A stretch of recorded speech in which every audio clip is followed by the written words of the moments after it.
તો ક્યાં લઈએ છીએ આપણે? પૃથ્વી પર. સરસ, બેસી જાઓ. સરસ જવાબ છે. આપણે બધા ક્યાં લઈએ છીએ?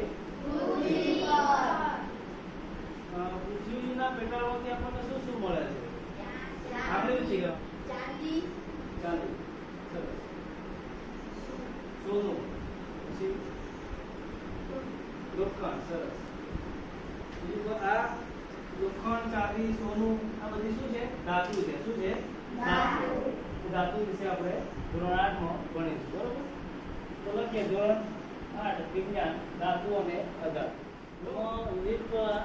વિદ્યુતનો વાહક છે કે સુવાહક છે એ આપણે નક્કી કરવાનું છે. બરોબર? એ આપણે ત્રણ પરથી કરીશું. ઓટોમેટિક પ્રથમ એટલે અહીંયા સમજી લઈએ પહેલા, પછી એ સમજીશું. બરોબર? આ એક બલ્બ છે, આ એક સૂકો કોટ છે, એમાં ત્રણ છેડો સાથે એક વાયર સાથે જોડ્યો, બીજો છે રૂ એક વાયર સાથે જોડ્યો, વચ્ચે છે તમને શું દેખાય છે? ખીલી કરી છે. એ જગ્યાએ આપણે અમુક ધાતુઓ મૂકીશું, નવા ધાતુઓ મૂકીશું. અથવા વીજ પ્રવાહ પસાર થાય છે કે નથી થતો? જો પસાર થાય તો વિદ્યુતનો શું છે? સુવાહક. અને ન પસાર થાય તો વિદ્યુતનો અવાહક. ખબર પડી? સુવાહક. ખીલીમાંથી પસાર થાય છે. થાય છે કે નથી? થાય છે. બરોબર? પછી લખીએ પ્રશ્ન જવાબ. પછી આ શું છે? ચાવી. ચાવીમાંથી પસાર થાય છે, જોઈ જાવ, ચેક કરી. થાય છે પસાર? વીજ પ્રવાહ પસાર થાય છે. આ શું છે? લાકડું. શું લાકડું છે? વીજ પ્રવાહ પસાર થાય? ના. શું કહેવાય? બધા સાથે બોલો કે આમ નથી કરો. ચલો આ શું છે? પેન્સિલ. આની અંદર શું હોય ખબર છે? ગ્રેફાઇટ છે. શું છે? ગ્રેફાઇટ. આ વિદ્યુતનો અલ્પવાહક છે. ગ્રેફાઇટ, હીરો, કોલસો આ બધા વિદ્યુતના કેવા છે? અલ્પવાહક. ધાતુ નથી. ધાતુ તો જોઈએ ગ્રેફાઇટ છે, અલ્પવાહક છે, પણ અપવાદ રૂપે આમાંથી વીજ પ્રવાહ પસાર થાય છે. તાંબાની પટ્ટી ચેક કરી આવો. તાંબાની પટ્ટી એક છેડો અડાડ્યો, બીજો અડાડ્યો, લાઈટ સળગ્યું. એનો મતલબ શું થયો? કે તાંબાની પટ્ટીમાંથી શું થાય ભાઈ? વિદ્યુતનો સુવાહક. બરોબર? પછી આ એક વાયર છે, એલ્યુમિનિયમ. કયો છે? એલ્યુમિનિયમ. આમાંથી વીજ પ્રવાહ પસાર થાય છે કે નહીં એ આપણે જોઈએ.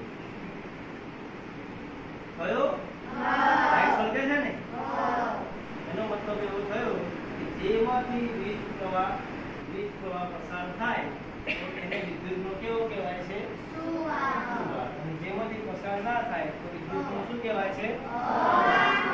અવાહક અને સુવાહક. આ બંનેમાં તમને તફાવત પૂછે તો આવડે? થોડા પ્રશ્નો જવાબ તમે આપજો. બરોબર? સમજી લઈએ.